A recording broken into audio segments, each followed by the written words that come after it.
इसी तरह से ये पुर्जे अंदर चलते हैं केवल आत्मा की शक्ति से। वही जो रामधन जी से कहे। अच्छा, अगर वो कम होता चला गया तो भी ठीक है, बाहर की चीजें कुछ काम करेंगी, ये ऑपरेशन इधर करना उधर करना, ठीक है, कुछ होता रहेगा, लेकिन कब तक होता रहेगा?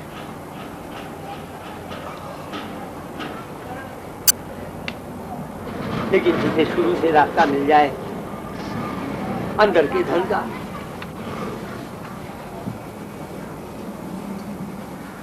उसके पुर्जे क्यों खराब होने लगे? यही कारण है कि हमारा आध्यात्म का इतिहास तो ये कहता है कि वाल्मीकि की उम्र को 1000 साल की थी। उम्र बढ़ने के साथ तंदुरुस्ती का बेटर होता, ये बात।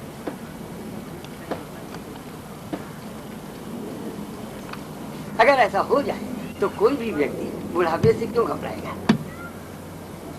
इसी तरीके से उम्र बढ़ने के साथ, अब देखिए हम दूसरी तरफ आते हैं, उम्र बढ़ने के साथ केवल टेंशन का कम होना, तंदुरुस्ती बढ़ना, शरीर का रोग कम होना, एक ही बात।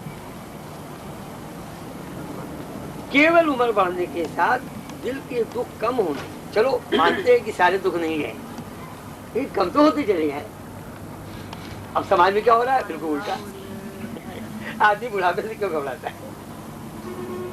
जब बुढ़े हो जाएंगे तो शरीर भी खराब जाएगा। दिमाग की परेशानी, दिल के दुख में फर्क होता है। दिमाग की परेशानी का सबसे बड़ा कारण ये होता है कि आपको क्रिया की दिशा नहीं मिलती। हम क्या करें इसका जवाब, किसी खास इस परिस्थिति में कि हम क्या करें इसका जवाब आपको नहीं मिलता, और तभी आप परेशान होते हैं। हम एक उदाहरण देकर बताते हैं। एक बहुत धनवान व्यक्ति है, उसके जवान लड़के की डेथ हो जाती है, तो उसके मन में ये तो नहीं आ सकता ना कि अब कल कमाने वाला चला गया, चूल्हा कहाँ से जलेगा? लेकिन दुख तो होगा जवान बेटे के मरने का। तो ये परेशानी तो नहीं हुई ना। अगर एक बच्चा, एक धनवान व्यक्ति है, उसका एक जवान बेटा किसी तरीके से डेथ हो गई, तो उसको कोई परेशानी तो नहीं हो सकती कि कल पैसा कहाँ से आएगा, हम आगे की जिंदगी कैसे चलेगी, लेकिन उसके दुख में तो कोई कमी नहीं है, तो बहुत होगा, बहुत दुख हो। तो परेशानी और दुख में क्या फर्क है? हाँ वही बता रहे, वही बता रहे। एक हमारे जैसे पहले जमाने में महिलाएं थी हिंदुस्तान में, खास तौर से वो काम करना नहीं सीखती थी, बाहर की दुनिया में पैसा कमाना नहीं सीखती थी, बहुत जल्दी यंग एज में विधवा हो गई। अब उनको तो यही नहीं समझ में आता है कि हम अपनी जिंदगी चलाएं कैसे, क्या करें, कहाँ से कैसे कोई चीज लाएं। तो क्रिया को दिशा देना, क्रिया को दिशा कैसे दें कि हमारी जिंदगी आगे चले, ये ना समझ में आना कि हम क्या करें क्या ना करें। देखिए बुद्धि का काम क्या है, आप बताइए, बुद्धि किसे कहते हैं? दिशा देती है। बस बुद्धि का एक ही काम है। अगर बुद्धि का केवल ये काम है कि आपकी क्रियाओं को दिशा देती जाए, तो जब क्रियाओं को दिशा न मिले तभी तो परेशानी पैदा होगी। दे आर ऑल इंटरकनेक्टेड है ये दोनों। जब ऐसा है दोनों कनेक्टेड है ये। हाँ। ऐसा है, दुख से परेशानी होगी, जब आप दुखी रहेंगे तो आपकी बुद्धि काम नहीं करेगी। ये तो ऑल इंटरकनेक्टेड डिपेंडेंट है, अलग कैसे कह सकते हैं? ठीक बात है। हमारा हाथ, पैर, आँख, नाक, कान, सर सब कनेक्टेड है। हाथ को पैर तो नहीं कहते, पैर को हाथ नहीं कहते। दुख और परेशानी दोनों कनेक्टेड तो है ही, तो हम मानते हैं, लेकिन एक ही थोड़ी है। डिफरेंशिएट करो ना। और मैं इतनी देर से कर क्या रहा हूँ? मैं इतनी देर से केवल डिफरेंशिएट ये कर रहा हूँ कि जब सारी क्रियाओं हैं, देखिए जब आदमी जिंदा है तो कुछ क्रियाएं तो होंगी, ये तो आप मानते हैं। तो क्रियाओं को दिशा देने में जरा भी समस्या नहीं है। चलिए परेशानी वर्ड इस्तेमाल करते हैं। अगर फिर भी परेशानी है तो इसको परेशानी नहीं कहते, दुख कहते हैं। क्रियाओं को, जब तक आदमी जिंदा है उसे क्रिया तो करनी है, भाई ये करना है, ये करना है, जिंदगी पालने के लिए करना है, अपना जीवन चलाने के लिए करना है, और वहां पर किसी तरह की कोई समस्या नहीं। तो वो जीवन का दुख है। वही एग्जाम्पल मैंने देके भी समझाने की कोशिश किया कि एक धनवान व्यक्ति है, उसको घर चलाने की कोई समस्या नहीं है, घर चलने से संबंधित क्रियाओं में तो समस्या पैदा ही नहीं हुई। बच्चे की मृत्यु से वो अंदर का दुख हुआ, वो केवल मन का हुआ। दुख ये भी कह सकते हैं क्या, मान लो किसी के पास पैसे की तो कमी नहीं है, लेकिन मान लो किसी ने धोखा दिया, तो धोखा दिया तो उसको कोई परेशानी तो नहीं है पैसे के लिए, लेकिन जो धोखा दिया इसका दुख है। बिल्कुल ठीक, वो भी दुख माना जाएगा। वो तो एक ही बात है ना, चाहे बच्चे की डेथ हो और चाहे जिससे आप उम्मीद करते हैं कि ये हमको धोखा नहीं दे सकता, बाकी सब दे दिया, अब उसने धोखा दे दिया, तो एक ही बात हुआ ना। जिसका संबंध मन से है, जिंदगी की वो कमियां जिनका संबंध मन से है उसको दुख कहते हैं। जिंदगी की वो कमियां जिनका संबंध बुद्धि से है उसे परेशानी कहते हैं। जिंदगी की वो कमियां जिनका संबंध शरीर से है उसे स्वास्थ्य की खराबी कहते हैं। तो दिल की बजाय मन कह दो ना, बात क्लियर हो गई। दिल की बजाय मन कह दी, मन का दुख। अरे भाई वो उर्दू शब्द है, वो हिंदी शब्द है, कभी उर्दू बोल देता हूँ तो कोई बात नहीं हुई। क्लियर हो गई बात। हाँ तो ठीक है, तो आप दिल उर्दू में कहते हैं, मन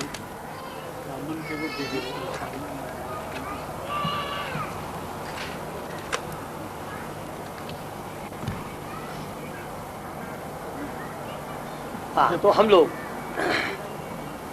अभी यही बात कर रहे थे कि अंदर का धन क्या है और अंदर के धन की कमी हम किस तरीके से महसूस करते हैं, ये बताया।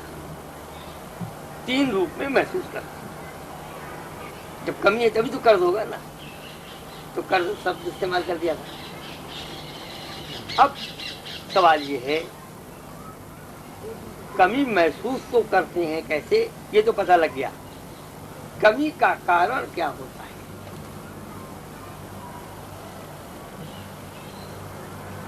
अंदर की दुनिया से आंतरिक दुनिया के धन के संदर्भ में हम गरीब ना रहें, और अगर धीरे धीरे अंदर का धन कम होता जा रहा है तो उसे महसूस कैसे करें। यहाँ तक तो अभी बात हुई। आगे बात उठती है कि ये कमी क्यों आती है।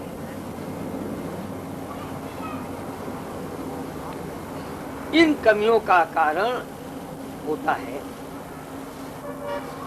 कर्म बंधन। अब ये कर्म बंधन क्या है, ये हम समझते हैं। बाहर के सारे कर्मों का कुछ ना कुछ हमारे मन पर, शरीर पर, बुद्धि पर, तीनों पे एक छाप पड़ती है। जैसे थकावट, केवल बाहर की क्रियाओं का प्रभाव शरीर पर, ये थकावट की परिभाषा हुई।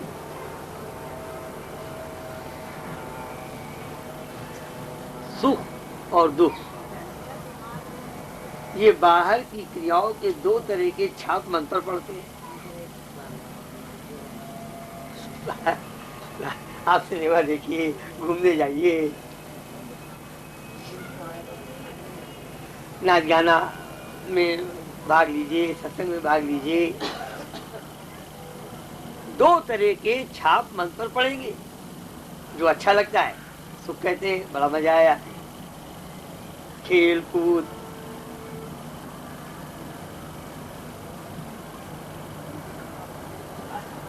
जब खराब लगता है दुख कहते हैं। इसी तरह से एक बच्चा है, 1 घंटा मैथमेटिक्स पढ़ता है लगातार, अब वो कहता है बिना 2 सिनेमा का गाना सुने तो मैथमेटिक्स नहीं लगा सकते। यार 1 घंटा खेलेंगे, 1 घंटा खेलेंगे तो 15 मिनट और पढ़ लेंगे। तो अगर वो थक गया होता तो वो ये क्यों कहता हम खेलने जा रहे हैं। खेलने जा रहा है इसके बाद थका तो नहीं है, शरीर से तो नहीं थका है, बुद्धि उसकी थक गई होगी। तो ये हम थकावट क्या, ये हम कह रहे हैं कि बुद्धि पर छाप समझाने की कोशिश कर रहे हैं कि बुद्धि पर छाप क्या चीज होती है। ये उसके बुद्धि पर छाप पड़ी है केवल, कि वो अब मैथमेटिक्स नहीं लगा सकता, सिनेमा का गाना सुन सकता है, खेलने जा सकता है, क्रिकेट देख सकता है, सब कर सकता है। तो हर क्रिया की छाप मन बुद्धि शरीर तीनों पर पड़ती है। लेकिन जब क्रिया ही नहीं होगी तो क्रिया की छाप कैसे पड़ेगी? इसके माने सारी क्रियाओं का छाप क्रिया के समय ही पड़ता है और आराम के समय ये छाप नहीं पड़ती। तो ये छाप इसी को कर्म बंधन है। ये कर्म बंधन क्योंकि अंदर का धन, अब देखिए यही एक बात है जो बहुत अच्छी तरह समझती है। आत्मधन आंतरिक जगत का प्रकाश होता है, बाहर का धन बाहर का प्रकाश नहीं होता। बाहर का धन बाहर का प्रकाश दो अलग अलग चीज है। लेकिन आंतरिक धन आंतरिक जगत का प्रकाश होता है, इसीलिए वो ज्ञान कहलाता है। और ये कर्म बंधन आंतरिक जगत के बादल होते हैं, तो ये कर्म बंधन आंतरिक जगत के प्रकाश को ढकते हैं।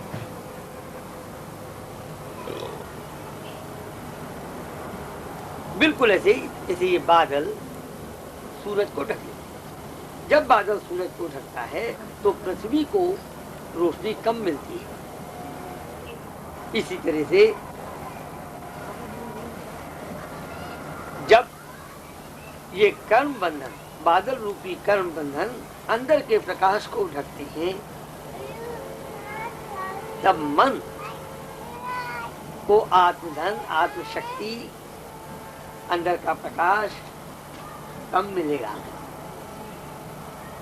और कहीं पर मैंने लिखा है, मुझे याद नहीं, ये जो मन होता है ये अंदर की दुनिया के प्रकाश का शक्ति घर है, अंदर की शक्ति का शक्ति घर है।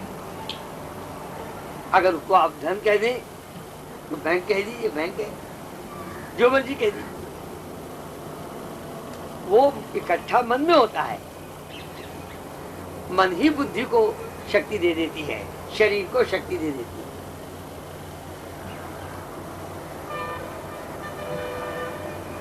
और जब मन को ही शक्ति मिलनी कम हो गई तो शरीर बुद्धि को तो अपने आप कम हो जाएगी।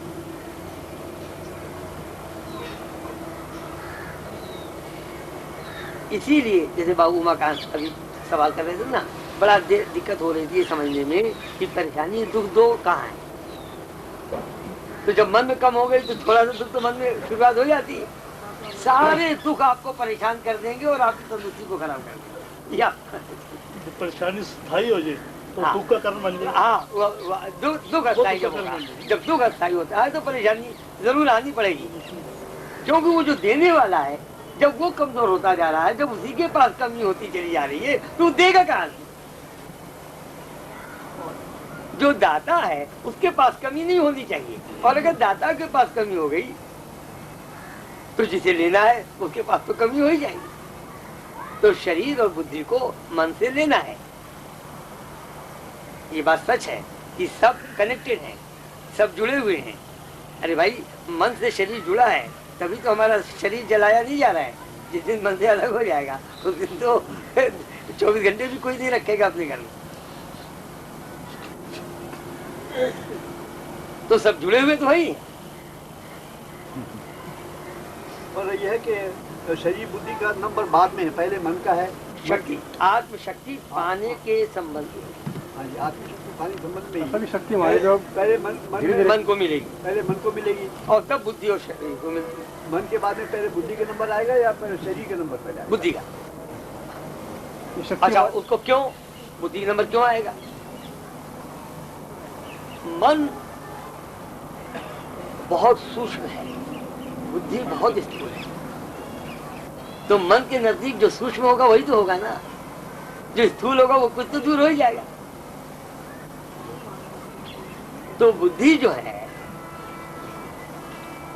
वो बहुत सूक्ष्म है, इसलिए उसको तुरंत मिल जाएगा। ठीक है, स्नायु मंडल का है तो ठीक नहीं रहेगा। नर्वस सिस्टम का है, नर्वस सिस्टम तो शरीर को देगा भाई। नर्वस सिस्टम शरीर की चीज है, शरीर के जड़ को नर्वस सिस्टम कहते हैं। यो समझ लो, एक पेड़ है और पेड़ का जड़, पेड़ और पेड़ का जड़ दो अलग अलग चीज है कि नहीं? तो शरीर को पेड़ मान लो तो नर्वस सिस्टम जड़ हो गया। कई बार बुद्धि कई सवाल भी खड़ा कर देती है, जैसे एक आया सवाल, बुद्धि एक सवाल के 25 सवाल पैदा कर, वही तो उसी को तो परेशानी कहते हैं। तो वही तो परेशानी हुआ ना। और वो तभी होगा, वो तभी होगा जब मन जो है बुद्धि को आत्म सत्ता देने में सफल नहीं है। और ये जो हम लोग ध्यान का अभ्यास करते हैं, और मैं जो कुछ भी बोलता हूँ ये मान के चलता हूँ कि यहाँ जितने लोग बैठे हैं सबको ध्यान करना आता है। अगर कोई आदमी पहली बार आए और नहीं आता है तो वो हमसे बाद में कभी मिलने तो हम बता देंगे, लेकिन ये कि हम मान के चलते हैं कि ध्यान वगैरह करना सबको आता है, सब अभ्यास करते हैं। तो ध्यान सिर्फ इसीलिए किया जाता है जिससे अंदर के धन की कमी ना रहे, क्योंकि बाहर का धन इंद्रिय सुख का साधन तो दे सकता है लेकिन इंद्रिय सुख नहीं दे सकता। तो फिर शरीर में जो शक्ति मिलेगी मन के द्वारा वो अंत में मिलेगी, तो अंत का मतलब अंत कहाँ होता है? बाद में मिलेगी। हाँ, ये बाद में इतना डिफरेंस थोड़ी ना होता है कि आप उसको घड़ी से नाप सकें। ये 1 सेकंड बाद मिलेगी 4 सेकंड, अब आपको ये 5 सेकंड बाद मिलेगी 10 सेकंड बाद। कंप्लीटली तो नहीं कहा जा सकता, परंतु मतलब कि इसमें ज्यादा विलम्ब होगा, मतलब विलम्ब का सवाल नहीं है। शरीर जो है, मन अगर तगड़ा आप इसको ऐसे समझिए, उतनी जल्दी तगड़ा नहीं होगा। नहीं, सब तगड़ा होगा। आप ऐसे समझिए कि जब शरीर की ओर जाएगा, शक्ति चलेगी, प्रभावित होगी, तो बुद्धि बीच में है, ऐसे समझ लीजिए। तो फिर क्या, तो उसमें कोई देर वो इतना ज्यादा ऐसे उसमें से बात करने की तो वो देर में वो होगा और ये जल्दी होगा, ऐसे नहीं होगा। अच्छा, अब ये जो कर्म बंधन है, मैंने कहा केवल कर्म बंधन ही कारण है। अब ये तो देखिए हमने आपको आरंभ करके समझाया, और वकील बहस करके न मालूम गलत सही को गलत बनाना उसके बाएं हाथ का होता है। तो आर्गुमेंट से समझने से कुछ नहीं, सारी चीज आपको महसूस करके समझना चाहिए। तो अब इसी बात को, जो बात हमने आपसे कही, अब इसको महसूस करके कैसे समझें? तब हम कहते हैं कि एक बच्चा पैदा हुआ, तो अभी 6 महीने का है, 10 दिन का है, 2 महीने का है। वो आया कहाँ से?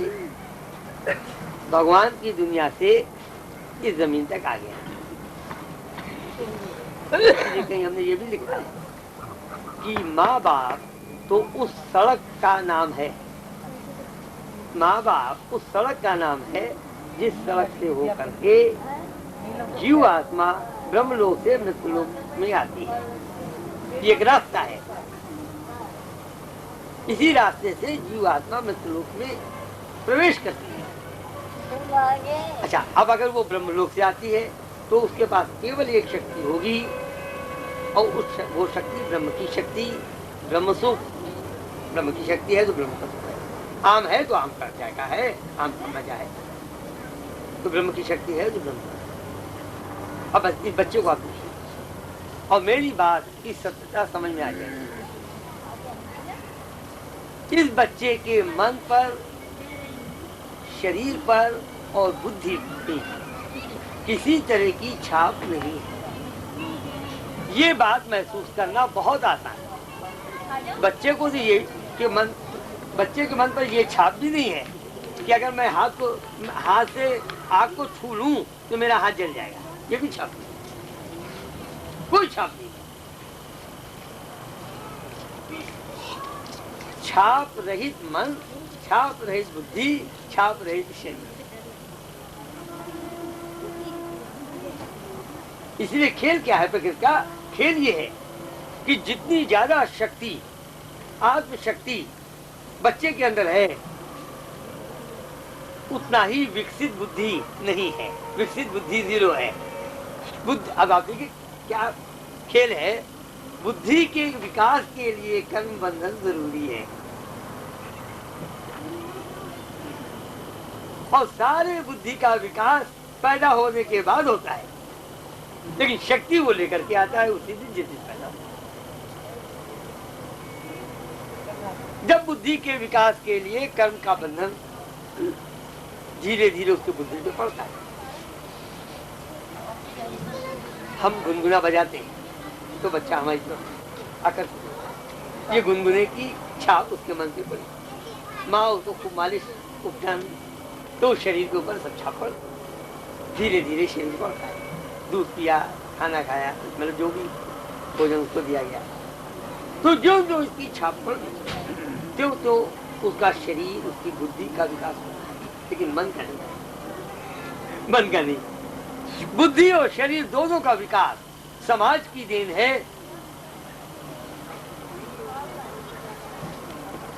और बिना छाप का शरीर,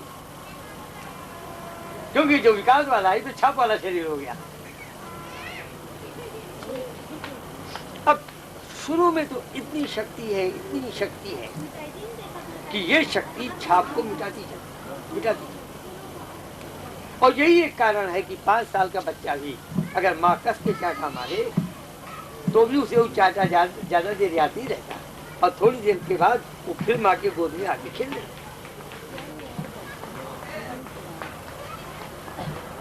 माँ के चाटे की तकलीफ को भुलाने की ताकत, क्यों जो तकलीफ हो तो छाप है, और भुलाना मैंने मिटा देना वो आत्म शक्ति। धीरे धीरे बच्चा बड़ा होता चला जाता है, 18 साल, 20 साल, 22 साल, 25 साल।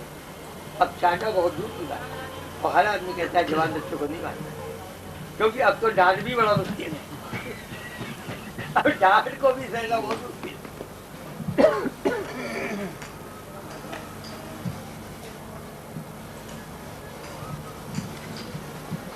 तो ये जो डांट का की तकलीफ, एक तकलीफ है शरीर की तकलीफ के अलावा सारी तकलीफ जितनी है ये आपके अहम की तकलीफ। बहुत लोग अहम, ठीक है ना, अहम को भी महसूस करना पड़ेगा कि अहम है कहाँ पर हमारे। तो आसानी से बहस करके कोई मानने को तैयार नहीं होता। हमारे अंदर लोग कहते हैं अहम माने ईगो, ईगो माने घमंड, घमंड हमारे अंदर घमंड नहीं। आदमी क्या क्या हमको तो घमंड नहीं किसी चीज। धीरे धीरे ईगो ही दूसरी चीज की तकलीफ होती है। तकलीफें कुछ दो है, एक ईगो की तकलीफ और एक शरीर की तकलीफ के लिए ईगो की जरूरत है। शरीर में डंडे पड़ेंगे तो दर्द हो गई होगा, उन्हें ईगो की तो कोई बात नहीं।